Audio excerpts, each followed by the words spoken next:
All right. Thank you for joining, everyone. We're going to get started. I'm sure some people will still trickle in, but since we only have an hour, I want to give our speakers the full time to present and then to get to some Q&A. I'm Danielle Edwards. I work with SCAMF. Just wanted to intro the third session of our Affordable Housing 101 Back to Basics series. Today's topic is project feasibility analysis, so how a developer assesses land use potential for future affordable housing. And today's speakers are Derek Wada from the Director of Real Estate Development at the Cabrillo Economic Development Corporation, and Alexander Russell, Chief Executive Officer at Homes and Hope. And they will get started with us in a minute. I just want to let everyone know that we are recording today's session, and I will be sending out the recording and slides after the session later this afternoon. And we will have time for Q&A, so please put all of your Q&A questions in the Q&A box.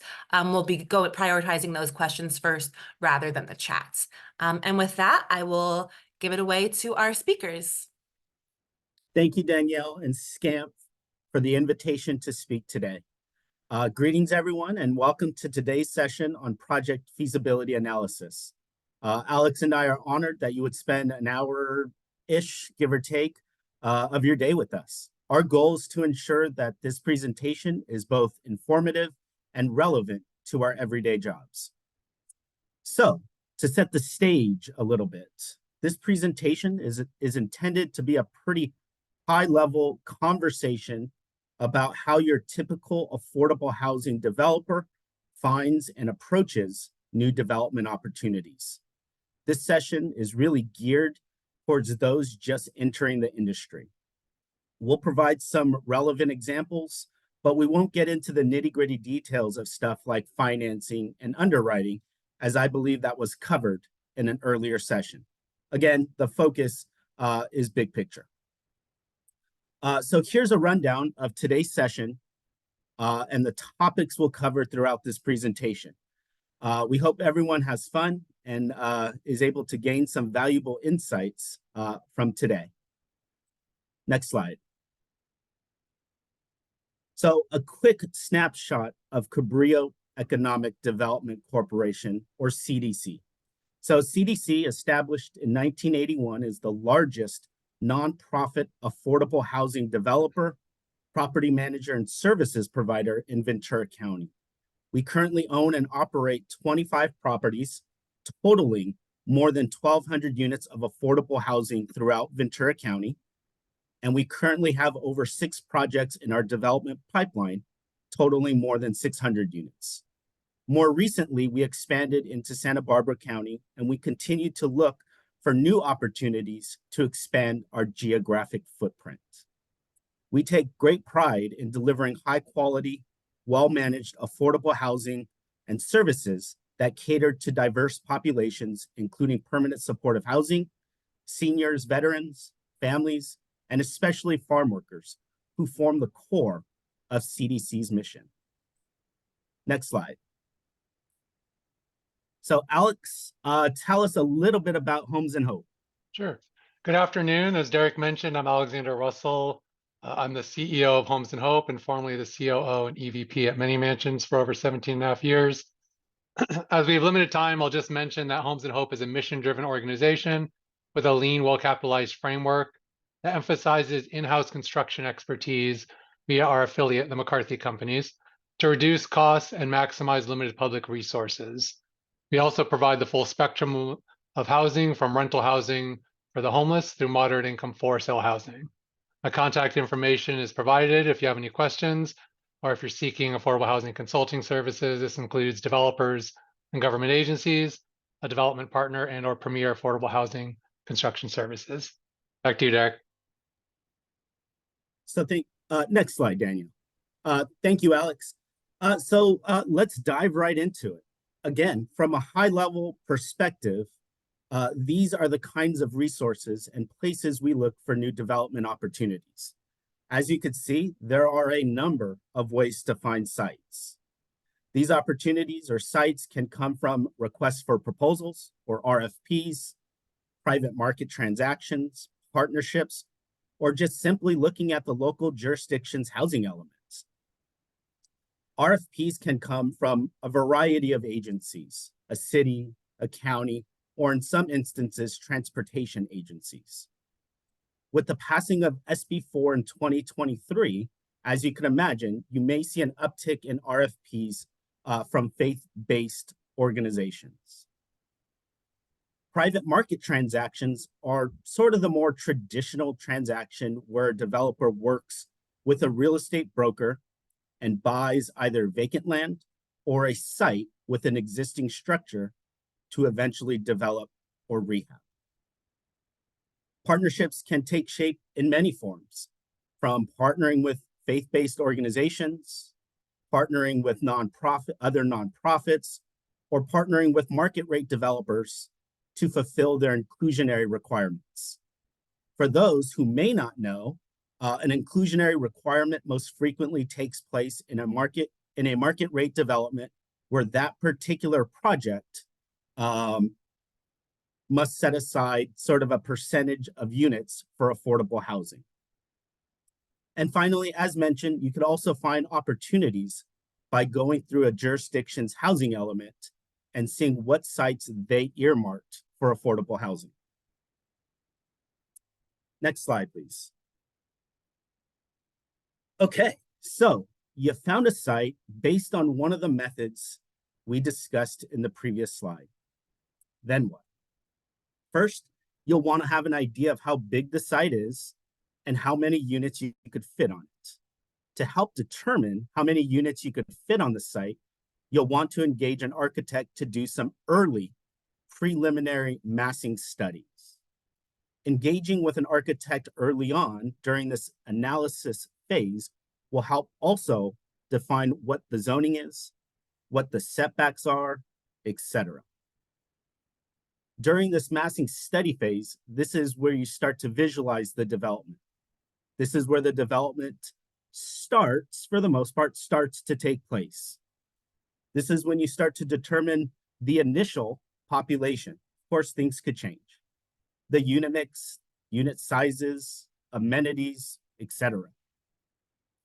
If you haven't already, I'd advise on establishing sort of set development standards.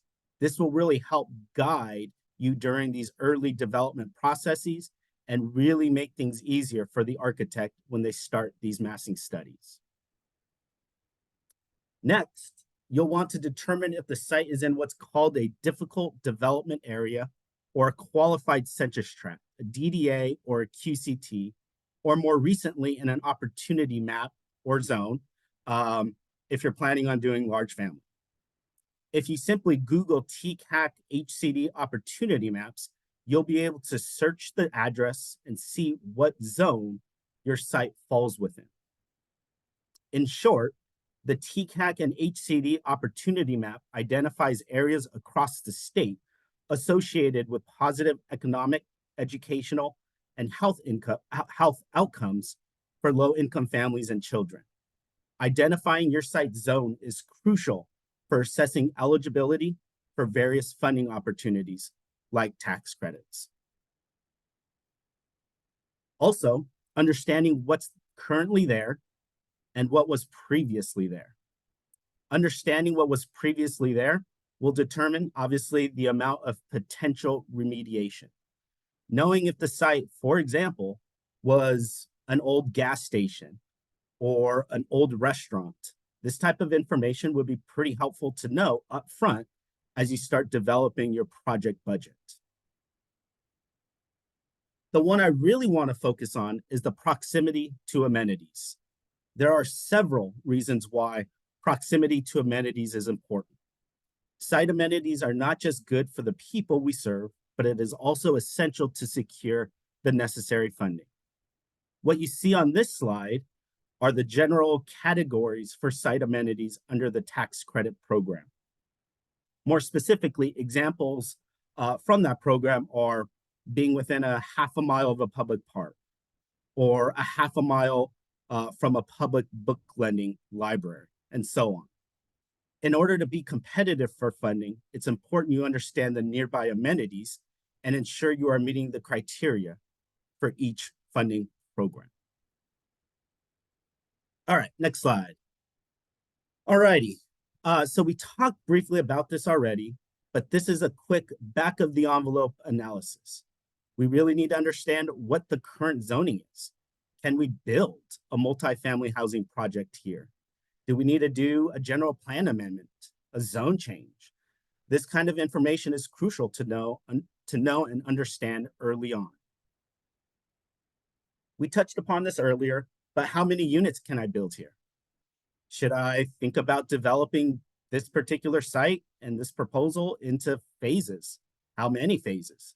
These are all things to consider, but knowing how many units you could build at a particular site is important for the financial feasibility of a project.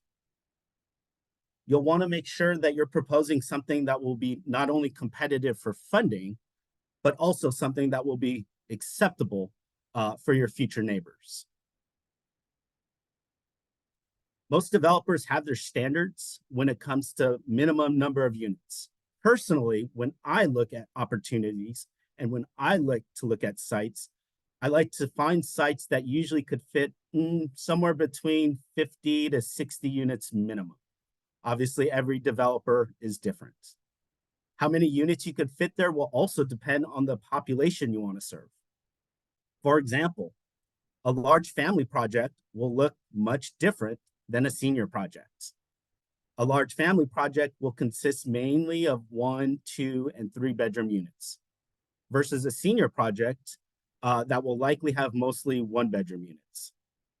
The unit mix not only will be significantly different, but also the services will be different. Just again, another consideration.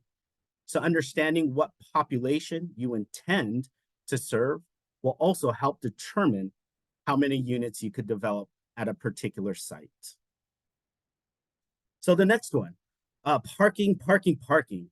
Always a very fun and interesting topic. The conversation around parking has evolved a lot over the years, particularly with some of the new streamlining measures. You may even come across an opportunity where you don't need to provide any parking. Then there's the type of parking to think about during this early analysis. Is it going to be surface parking? Is it going to be subterranean or podium parking? As you could imagine, subterranean parking can and is pretty expensive. So all these considerations and all these factors play an important role as you start analyzing the site a little bit more. The next few slides will focus on entitlements, but taking a look at the current zoning will provide some insight on what you can do and what process you'll need to follow. The initial feasibility analysis always involves an understanding of whether that site can be built by right or ministerial. And we'll go through some of this, we'll go through these in a little bit more detail in the coming slides. Lastly, knowing the height of your building is important. For example, if you are planning to do a family project, can you fit it within 4 stories? Or will it exceed 4 stories? Are you anticipating prevailing wages? Well, what kind? Federal, state? Are you needing to pay commercial prevailing wages? If you are proposing a development that is 5 stories or greater, you'll likely need to account for commercial wages. These all have cost implications to your project and are important to know when you, again, start developing your early project budgets. All right, next slide. So a few non-zoning items to remember and to think about as you're analyzing new opportunity. First, what's the soil type? Did you commission a soils engineer, or sometimes referred to as a geotech engineer? What kind of slope are you dealing with? Are you planning to develop on a hillside? Yes, I've seen developments, affordable housing developments on a hillside. Again, all things to consider during this upfront analysis. Another factor is the shape of the site. Obviously, the ideal site would be rectangular in shape, vacant, and flat, but that's not always the case. Oddly shaped sizes like a triangle are obviously harder to build on, and you are likely to lose valuable real estate when developing on irregular shaped sites. So wires and utilities. These could certainly raise some very interesting challenges, and it's very important to know when you are looking at a site to understand what the constraints could be and what the constraints you'll need to overcome. For example, if the site has overhead power lines, are you needing to underground them? Sounds easy enough, except there is a pretty hefty cost associated with undergrounding power lines. Plus, you'll need to work with the local utility provider to coordinate and complete that work. As mentioned earlier, when engaging an architect for a massing study, one of the first considerations is likely the fire department and fire lanes and how accessible the site is from their standpoint. Also mentioned earlier is knowing the current use. Does the existing structure have any historic components, or could it be considered historic? That is generally, in my opinion, a red flag because it is not only expensive, but intensive to figure out how to develop on a site that has a historic use. Another consideration for sites that have an existing structure is potential relocation and what type of relocation you will need to undergo. Temporary, permanent. Again, all factors to consider as you're analyzing sites and developing your project budget. Finally, is the environmental conditions. You'll soon become very familiar with what's called a Phase 1 ESA, Environmental Site Assessment. And in short, a Phase 1 is a comprehensive investigation conducted to evaluate the environmental condition of a property or a site. It typically involves a thorough review of historical records, site inspections, interviews with relevant parties to identify potential environmental hazards or contamination that may exist on the property.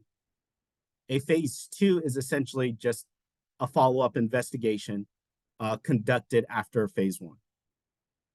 So these are a few key things to keep in mind as you conduct your upfront due diligence for a new site. Thank you. So zoning. Zoning typically refers to the process of dividing land within a municipality into different zones or districts, each with specific regulations regarding the type, density, size, and usage of buildings and structures. These regulations typically dictate factors such as building heights, setbacks from property lines, parking requirements, and open space requirements, just to name a few. In summary, zoning refers to the allowable use for a particular site. One thing really worth highlighting on this slide are the types of streamlining tools to help create and promote affordable housing. Probably the more popular one is the state density bonus. A state density bonus acts sort of like incentives provided by state governments to encourage higher density developments in specific areas. These bonuses often include granting developers additional development rights, like increased building height, floor to area ratio, in exchange for providing affordable housing units.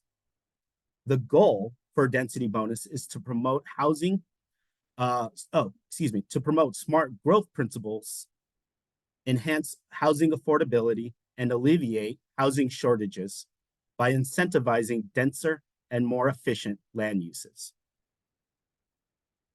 Next slide.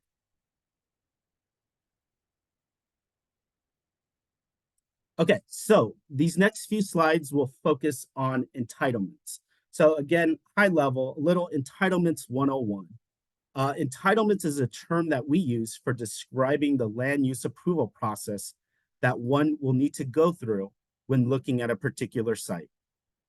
A by right development refers to a project that complies with all building zoning regulations and land use requirements, and thus can be approved by right, meaning without the need for discretionary review or approval from local authorities. And we'll talk more about discretionary review on the next slide. Nowadays, the majority of affordable housing projects use some sort of streamlined ministerial approval. A streamlined ministerial approval refers to a process where certain types of developments are granted approval directly by a designated authority, bypassing the usual planning, like planning commission, approval process. This streamlined approach aims to expedite the development process for projects that meet specific criteria. It typically involves simplified application procedures and faster decision-making to encourage investment and economic growth while ensuring that the project still meets their regulatory obligations. Next slide. So these top three on this slide, these are what I call the big three. And these are the big three entitlement processes that your project will likely fall under. We talked about ministerial and by right on the previous slide, but I wanted to take a brief moment to discuss the discretionary approval process. A discretionary development requires review and approval by local authorities who have the discretion and to approve or deny the project based on their interpretation of applicable regulations. Discretionary developments may involve public hearings and community input. Approval for discretionary developments is not guaranteed and really depends on the decision-making process of the relevant authorities. As such, discretionary developments are the least desirable and the riskiest of the processes of the big three. All that to say that no matter what entitlement process your project goes under, the end result will likely yield what's called a determination letter. You'll need to follow everything outlined in that letter, which usually contains your conditions of approval. Conditions of approval are requirements set by a regulatory authority when granting permission for a development project. They ensure compliance with laws and regulations, environmental impact, infrastructure, design standards, stuff like that. These conditions must be met by a developer before the project can obtain a building permit.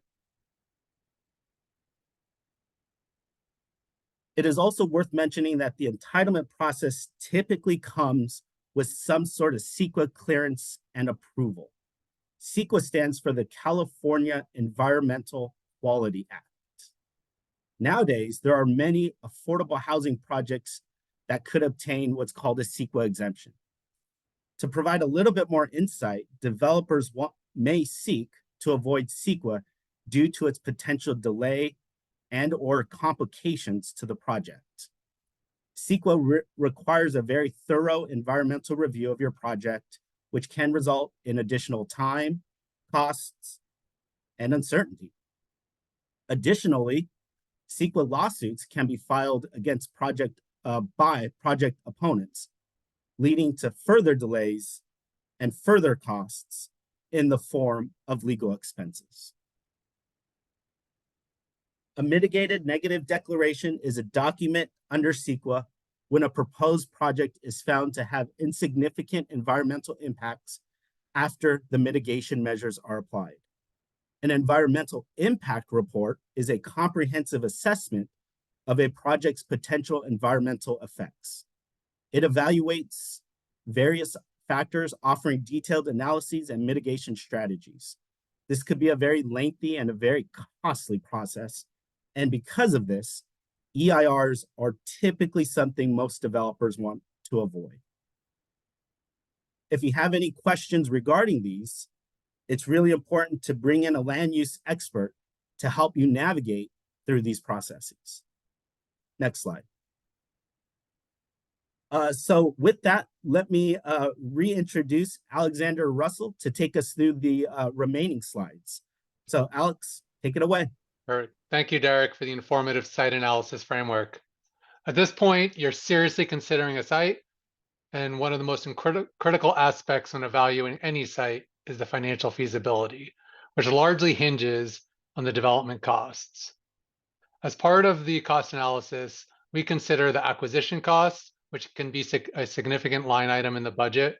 And I'll talk about some options to reduce costs and risks related to the acquisition in a later slide.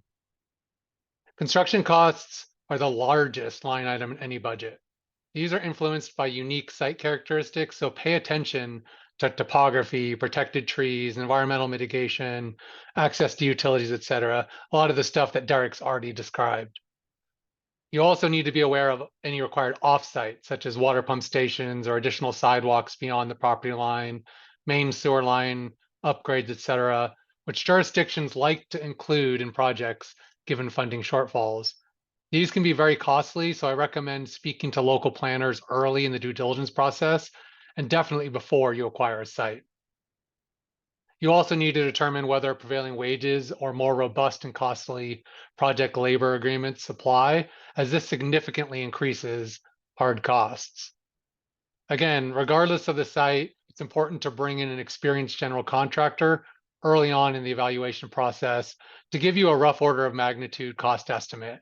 So usually we'll bring in the architect when we look at a site, do a massing study, bring that over to one of our GC colleagues, get a cost estimate, and then plug that into our budget. That way we have a real tangible financial feasibility analysis.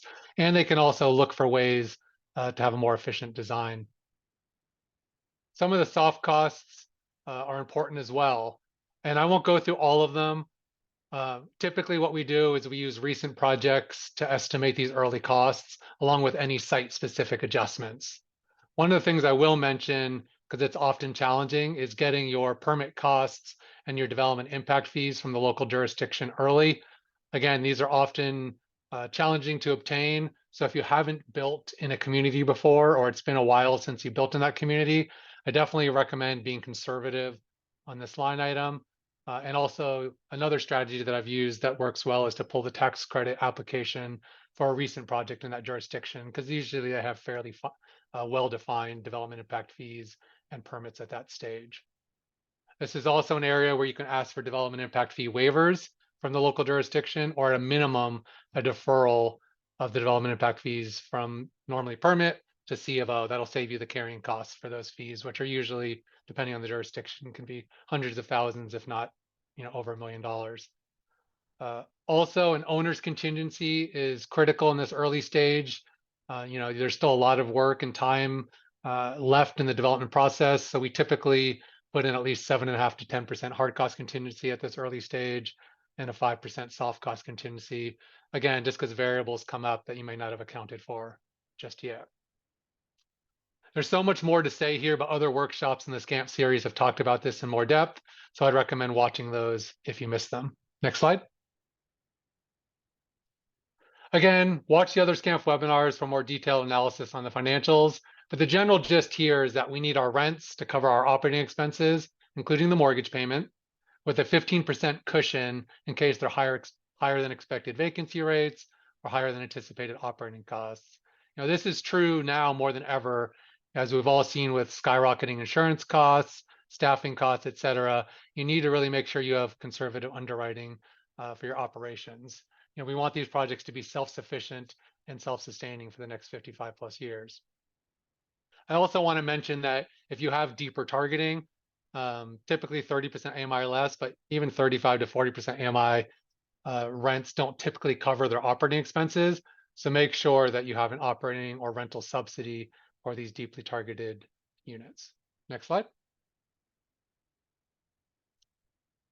Unlike a market rate deal where the developer borrows more money because they can charge higher rents, and usually they fill the remaining gap with private equity, affordable housing has a structural gap built into it to keep rents low and affordable for the long term. This is where the other four, sometimes many more government funding sources come into play.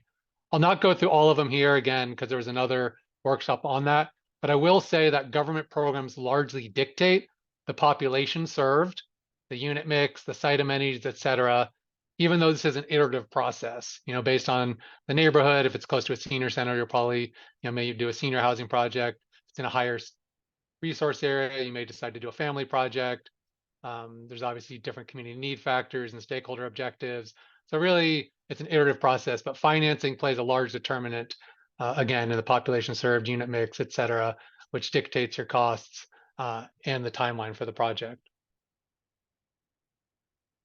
Additionally, the availability of local funds is a huge factor in financial feasibility, as not only does it help fill the financing gap, but it's often the earliest funding in the deal and helps cover costs critical for acquisition and or pre-development expenses. Additionally, local funding is often essential to securing competitive state and federal funding because those funding sources place a great emphasis on committed public funds at the time of the application for that state or federal funding. Again, not all jurisdictions have local funding, but if it does, that's a real significant advantage. Affordable housing finance is very complicated and is constantly evolving. Every year new funding sources come about or the regulations change. So if you're unfamiliar with affordable housing finance, I recommend you work with a financial consultant. There are several great groups, or partnering with an experienced affordable housing developer. Next slide. As mentioned previously, land costs are a significant line item in the development budget, and acquisition is probably the riskiest stage of the development process. For example, due to high sales price, high interest rates for acquisition funding, the extensive period of time and uncertainty it takes to secure all the entitlements and affordable housing financing, again, usually 2 to 3 years if you're lucky, just buying a property outright is very risky and cost prohibitive. So here are a couple strategies that we try to employ. Your best option is obviously partnering with a local jurisdiction that owns land already, like a government agency. That's particularly rare, and there's usually an RFP process. But a lot of us affordable developers go after those RFPs because it's a significant advantage to have that land, which gives you the time to go after the other government funding. Another option is partnering with someone that owns land already, like a school district, a faith-based organization, especially with SB4, another a nonprofit, a market rate developer with an inclusionary housing need. Even if you must buy or lease that property, these entities will often give you the time at no or low cost to obtain the entitlements and secure the necessary funding. This is very beneficial as it reduces your carrying costs and disposition risk if the deal does not move forward for some reason. If none of that is possible, we try to obtain an option to purchase the property or secure a long-term escrow to reduce our carrying costs and disposition risk. But sometimes, though, you just come across a really good site that you believe has a good price, has no major red flags, and that you believe is a strong candidate for the entitlement approvals and will allow you to compete very well for the available funding sources. In such an instance, there are several CDFIs such as Century Housing or the Housing Trust Fund of Ventura County and others that will give you favorable terms with good loan to values.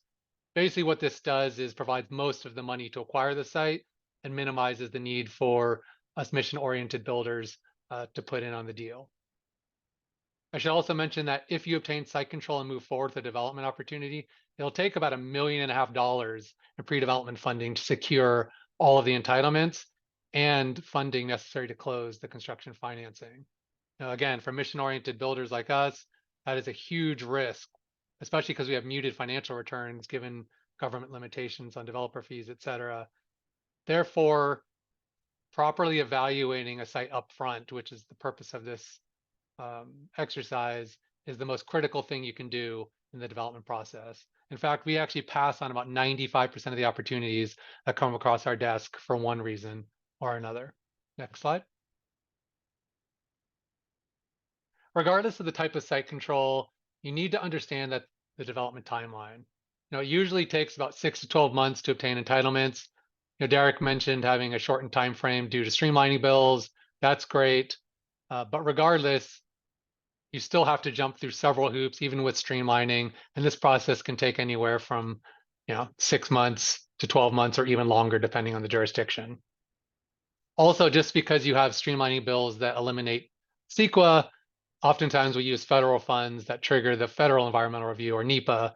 So while it is a huge benefit, there's still something to consider that other environmental review and processes may be in place depending on the funding. It'll also take about another 2+ years to secure all the necessary funding. Again, we're applying for 4, 5, 6 different funding sources, and it takes so long to secure that funding because a lot of that funding is only available once a year, maybe twice a year. and a lot of it's sequential.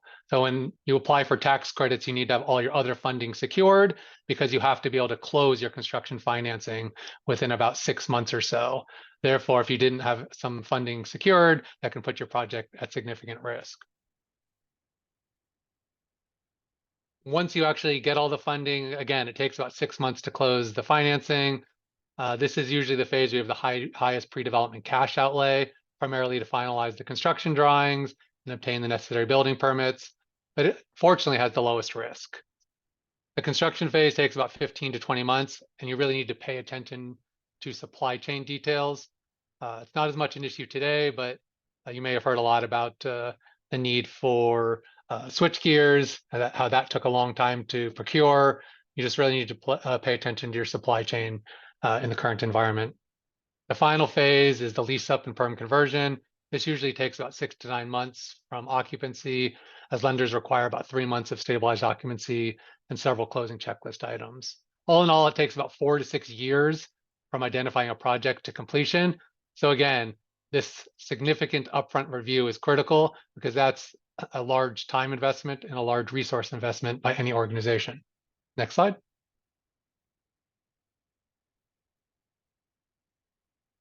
As Derek mentioned, there are numerous streamlining bills and ministerial review processes for affordable housing. However, regardless of whether you use a streamlining bill or not, there's still plenty of hoops to jump through, and execution is important. In larger jurisdictions or places where you've not built before, I recommend using an entitlement consultant to help you navigate the convoluted entitlement process.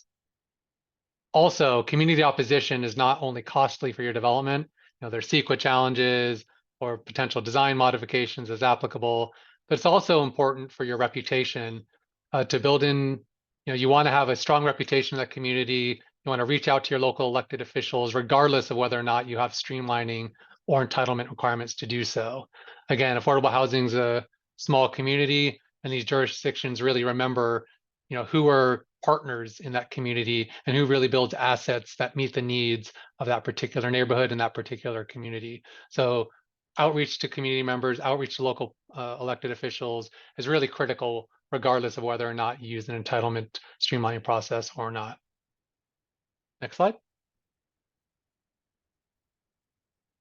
It's also important to remember that decisions made during the site selection and conceptual design will largely determine the project cost trajectory. This is important for feasibility, and it's also a hot button issue in our industry, as many people believe that affordable housing is too expensive to build. Therefore, a few opportunities to realize savings include minimizing NIMBY roadblocks. NIMBY is not in my backyard. Now, this involves gaining community support, as I just mentioned, and really reaching out to the community and trying to avoid potential issues, reaching out to the stakeholders and trying to see if you can mitigate their concerns. Additionally, using streamlining tools to avoid CEQA is great. That's not always possible. So make sure that you have a strong environmental submittal if you do need to move forward with CEQA, as that is the most common NIMBY tool in affordable housing development. And what I mean by NIMBY tool is a tool to challenge your affordable housing development. While community outreach is critical and we all want beautiful buildings, sometimes stakeholders want extravagant design elements. Avoid the temptation to over-design a building. You want a beautiful building that has stacking and replicable design elements, but varied colors, articulation, and interesting but cost-effective design features. It's important to work with your architect and GC early on cost-effective design strategies for a beautiful but cost-effective development. Also, try to avoid, programming extras. While community outreach is critical and we want to include as many community serving amenities as possible, a lot of times the funding that we use doesn't pay for non-residential related activities. So it's just something to be careful about and consider when you're looking at mixed use developments and other developments that have non-residential serving features. And if that is the case, work with your local electeds, work with local foundations, work with the community to see if you can bring in outside resources. Because again, the affordable housing funding we use typically will not pay for that. The late stage design changes and coordination fees, that's a critical item. And really a lot of what we've talked about today is avoiding that. You want to avoid sites with extremely high cost issues that can't be mitigated. But you also, again, want to reach out to the community. You want to make sure you've incorporated all the different feedback, because you don't want to go through the entitlement process and realize you have to make a design change and resubmit your entitlement applications. Making a design change late in the process is not only time consuming and expensive, but it'll delay your project further and is really just a waste of limited resources. So make sure all the outreach that we've done to date, that you mitigate late stage design changes, and you really have a good idea before you get too far along in the design process about what it is that you're trying to build, based on the funding, based on the community outreach, and based on all the things necessary to build a successful project. Next slide. All right, as has been made clear in this presentation, public agencies are essential partners in the creation of affordable housing. As such, the following are some best practices for public agencies that will aid in the creation of more affordable housing. You want to make sure that you have realistic housing elements.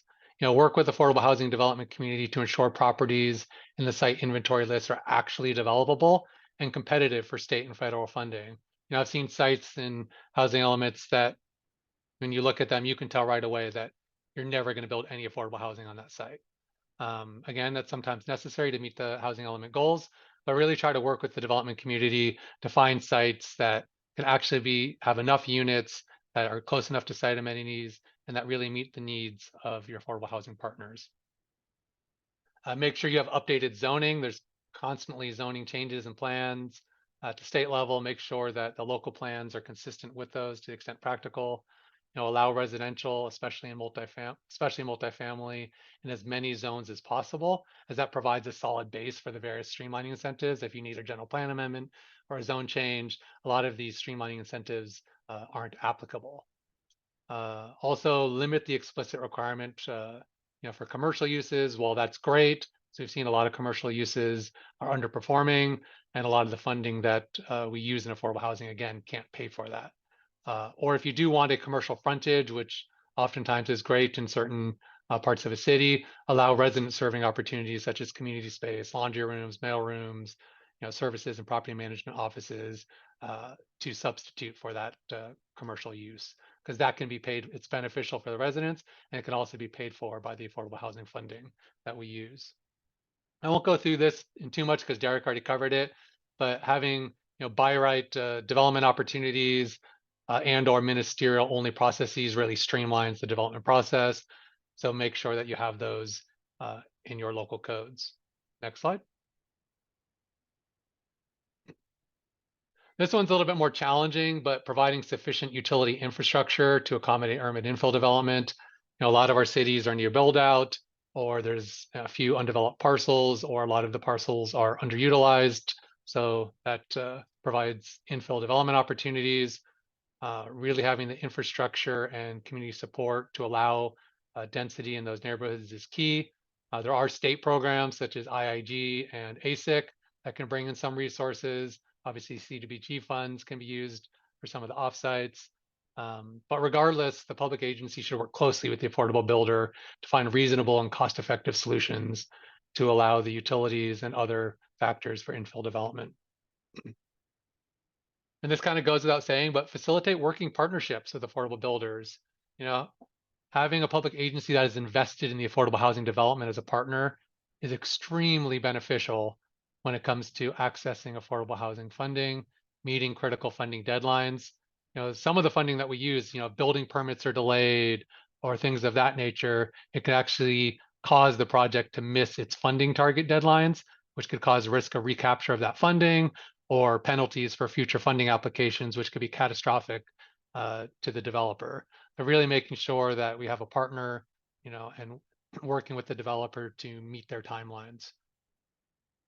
The last one is in all caps for a reason, and that's because it's probably the most beneficial thing a public agency can do to spur the creation of more affordable housing. If a decent affordable housing developer has free land or land at a nominal cost, plus some early seed money, they will eventually get the project built. It may take a little while sometimes, as different things happen, COVID, et cetera, things happen over time. But having that time to go after the different funding sources is key. And a lot of the funding that is available prioritizes projects that are near shovel ready. So having that land and that time to put everything together is critical, and will really make sure that a project is successful. So I will end all of this by saying that affordable housing, as you can tell, is challenging and risky, but seeing a piece of dirt turned into a home and seeing a household in need move into their new home really makes it all worth it. And that's what we're all here for, is to navigate these challenges, to move development forward, and to provide homes for people in need in our community. So with that, Derek and myself are available for questions. Thank you, Derek and Alex. That was a great presentation, and we'll jump right into the Q&A. So the first Q&A question is, could low TCAC resource designation completely disqualify a project from certain funding? Could it still be worth pursuing as a potential project? The answer to that is no, it doesn't. And please chime in, Derek. Does not disqualify a project. Really, the highest resource applies to a specific type of project called large families. So if you're doing a special needs housing project or seniors, et cetera, that doesn't really play a huge factor. And then it is still possible to move forward with a large family project that is in a lower resource area. It can become a little bit more challenging when the funding is competitive. But again, depending on your circumstances, I wouldn't have that be the primary reason that you don't pursue a project. Great. Next question. When building the community room of the project, does that trigger commercial prevailing wages? I can take this too, Derek, again, all these. No, The answer isn't, yeah, go ahead, Derek. no, go for it, man. The answer is generally no. I mean, there might be an exception where it's possible, but I've never come across a situation where the resident serving community space has triggered commercial prevailing wages. Great. Next question. How did you come up with the 15% cushion amount? The 15% cushion amount is actually a funding requirement. It's usually the debt service coverage ratio.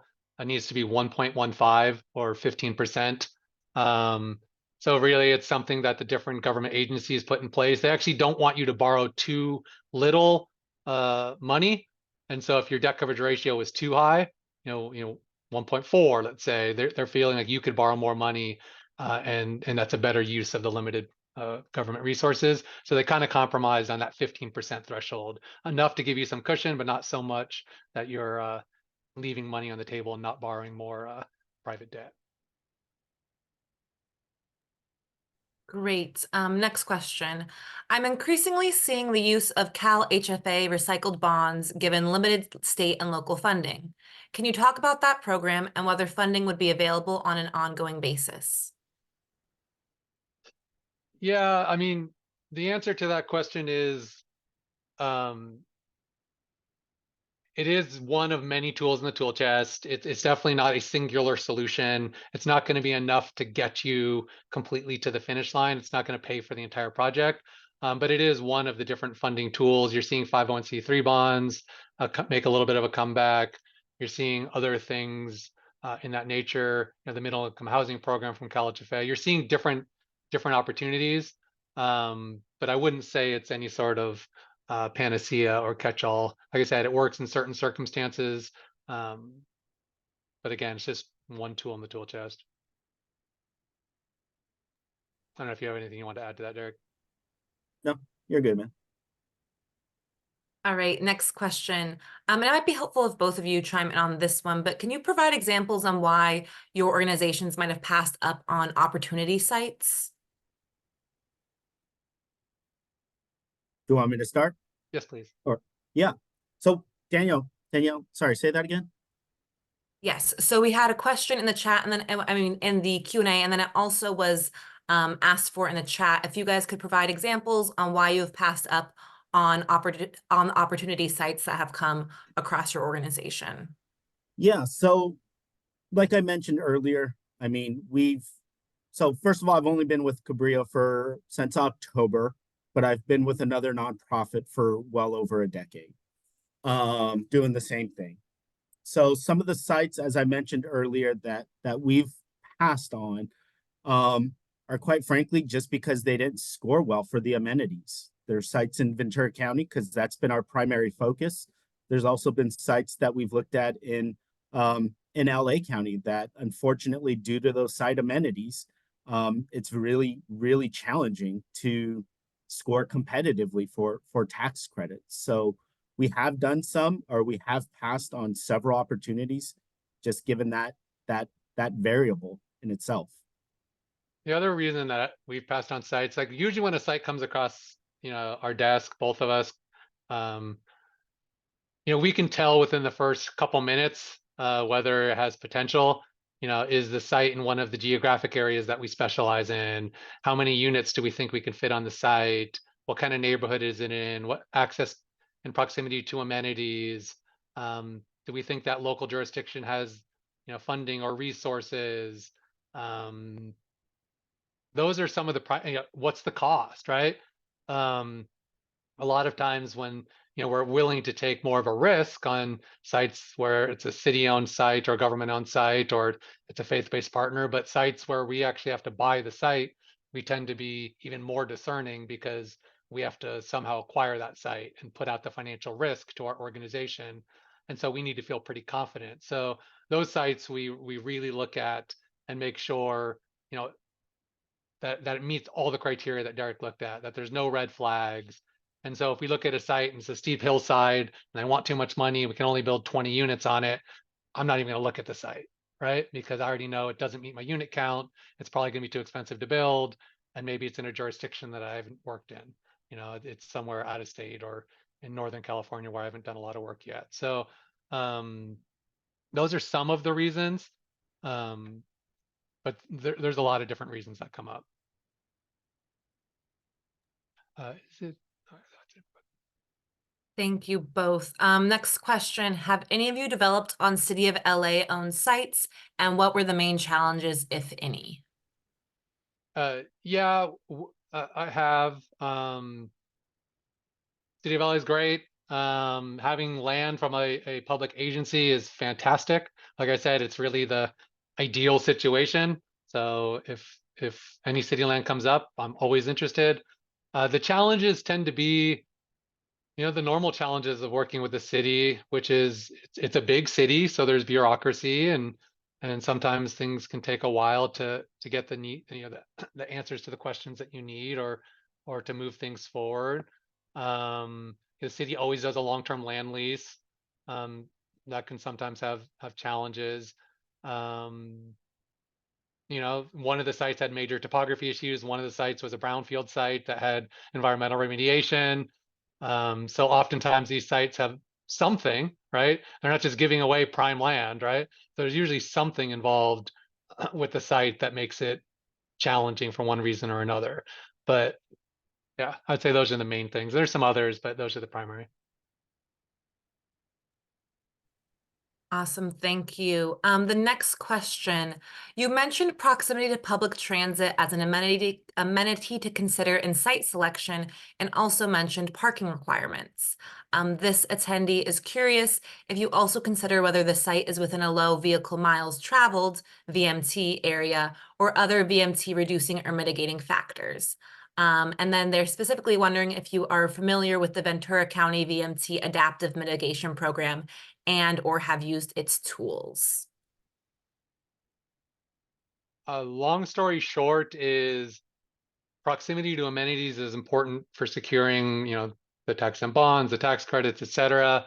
The low VMT is typically more important if you're looking at doing an ASIC deal, affordable housing, sustainable communities. That really comes into play for that type of development. We did a ASIC project in downtown Oxnard where that was important, and we're looking at some other ASIC projects where that's a critical factor. And with regards to the particular question, yes, familiar with Ventura County's VMT plan, but again, most projects it doesn't apply unless that site is near a major metro stop or a major public transit stop. So for the majority of sites, that may not apply or be a significant factor. Next question. This person is asking what hurts the scoring the most in regards to amenities.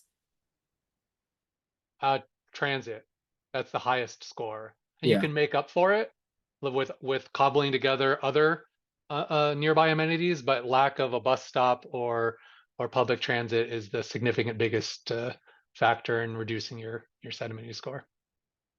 And there's the scoring criteria on the tax credit regulations. So Alex is absolutely right. It's transit. It's worth the most points, but you know, the regulations is available just if you're curious to know what exactly the scoring and point criteria is for these projects. Next question. Can you give any examples from your previous experience that underlines the importance of environmental due diligence and giving a worst case scenario that you can think of? You want to take that, or you want me to take it? Go for it. The one that comes to mind is actually it was a city-owned site in LA. It was a brownfield site where the jurisdiction was hoping to remediate the site before turning it over to us, to my prior employer.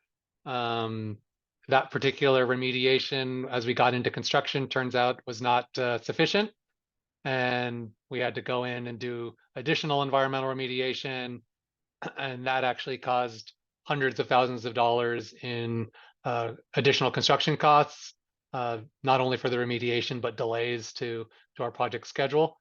And that was at a time frame when construction costs were rising, interest rates were rising, et cetera. So I kind of had a cumulative effect beyond just the normal environmental remediation.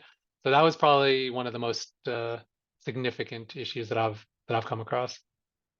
And mine was going to be the same exact project. Alex and I and a couple other colleagues worked on that same project in LA, and yes, that was the most challenging.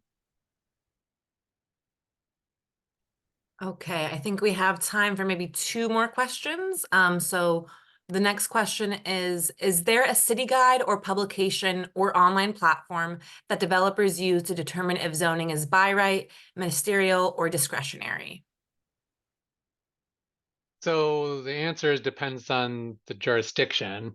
Some of the bigger cities like LA has, ZMIS that is pretty great at finding information about a site. A lot of the, more medium-sized and smaller cities don't really have online portals. Typically what we do, and feel free to chime in, Derek, is we usually will engage one of our architectural colleagues or entitlement consultants that we've used on other deals and get their feedback. And that's usually been the most fruitful conversations that we have, is when we're looking at a deal, we'll bring in the architect to analyze the site and do kind of a massing study. And part of that massing study will be to review the current code and see what the opportunities are for streamlining. But there is no kind of one size fits all where it's like, oh, I know this site for sure is going to be qualify for these streamlining bills. It doesn't exist yet that I've seen. If someone's seen it, please let me know. All right, and our last question, do you determine how many units you can build in-house, or do you always reach out to an architect? The answer is both. You can get a rough approximation, but a lot of that depends on the unit mix and the community amenities. So it's hard to just look at a site, but I mean, you can look at it and see, based on the zoning code and the size of the property, within a reasonable approximation of the number of units. I just tend, as I've gotten further along in my career and have these relationships, just have found that it's better to reach out to experts and have a clearer idea. But a lot, again, that's going to really depend on, are you building senior housing with all 1 bedrooms, or are you going to build large family housing with mostly 2s and 3s? That'll largely dictate the unit count, and then what parking do you want to include? So yeah, you can get a rough order of magnitude, but I definitely encourage people to reach out to an expert. All right, and that concludes today's session. Thank you again, Derek and Alex, for your wonderful presentation. Thank you, everyone, for attending. Please don't miss out. We will have our session 4 next Tuesday from 12 to 1 p.m., where we'll be going over the design elements of affordable housing with RRM Design. So if you have any of those architecture-related questions, there'll be a great group to ask. And again, just next Tuesday from 12 to 1 p.m. Thank you, everyone, and have a great rest of your day.